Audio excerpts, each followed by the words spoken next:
শেষ বৈঠকে তাশাহুদের সময় দৃষ্টি কোন দিকে রাখতে হবে এ বিষয়ে আল্লাহ রাসূল সাল্লাল্লাহু আলাইহি ওয়াসাল্লামের স্পষ্ট হাদিস রয়েছে। আব্দুল্লাহ বিন জুবাইর রাদিয়াল্লাহু তাআলা আনহু থেকে হাদিসটি বর্ণিত, যে হাদিসটি আবু দাউদের মধ্যে রয়েছে এবং আল্লামা আলবানী রাহমাতুল্লাহ আলাইহি হাদিসটি সিলসিলাতুল হাদিস ও সহিহর মধ্যে নিয়ে এসেছেন। আব্দুল্লাহ বিন জুবাইর রাদিয়াল্লাহু তাআলা আনহু তিনি বলছেন যে আল্লাহ রাসূল সাল্লাল্লাহু আলাইহি ওয়াসাল্লাম তিনি যখন নামাজ পড়তেন এবং নামাজ পড়ার সময় যখন তিনি তাশাহুদে বসতেন তখন তিনার ডান হাত ডান উরুর উপরে রাখতেন এবং তেনার আঙুল যখন নড়াতে শুরু করতেন, অর্থাৎ শুরু তাশাহুদে বসলেন তখন থেকে আঙুল নড়ানো শুরু, এই আঙুল নাড়ানো যখন থেকে শুরু হলো তখন থেকেই আল্লাহ রাসূল সাল্লাল্লাহু আলাইহি ওয়াসাল্লামের দৃষ্টি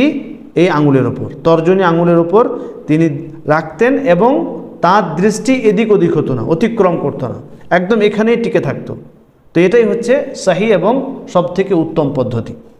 সালাফি বিদ্বানগণ ওই জন্যই বলেন যে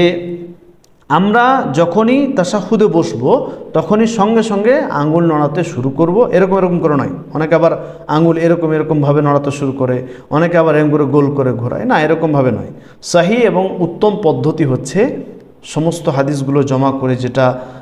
সবথেকে হাদিসের কাছাকাছি মত বলে মনে করা যায় এবং সবথেকে উত্তম যেটা পদ্ধতি সেটা হচ্ছে যে আপনি আঙুলটা কিভাবে, এই দুটো আঙুল দেখেন, ভালো করে দেখুন, এই দুটো আঙুল বন্ধ, মধ্যমা আঙুল এবং বৃদ্ধা আঙুল এই দুটো এরকমভাবে গোল চুড়ির মতো বা গোল বালার মতো করে নিলেন এবং এই আঙুলটা তর্জনী আঙুল যাকে আমরা বলি, শাহাদাত আঙুল বা তর্জনী আঙুল, এই তর্জনী আঙুলটা আপনি কি করবেন, হালকা করে বেঁকা, সোজা নয়, এরকম করে নয়, হালকা একটু বেঁকা এবং নড়ানোর সময় হালকা করে নড়াবেন, যাতে করে দুই ধরনের যে হাদিস রয়েছে, একটা হাদিসে ইশারা করার কথা বলা হয়েছে, শব্দ ইশারা, আর এক জায়গায় হচ্ছে নড়ানো, হারকাত দেওয়া, নড়ানো। তো এই দুটোই যেন এতে চলে আসে, মানে হালকা করে নড়ালেন এবং কি করলেন, ইশারাও হয়ে যাচ্ছে, এতে ইশারাও হয়ে যাচ্ছে, নড়ানো হয়ে যাচ্ছে এবং আপনার দৃষ্টি থাকবে এখানে। এটাই হচ্ছে সবথেকে উত্তম পদ্ধতি। তো আমরা কি করব, তাশাহুদের সময় যখন হাতটা উরুর উপরে রাখবো তখন এইভাবে করে রাখবো, এই দুটো আঙুল বন্ধ এবং এই দুটো আঙুল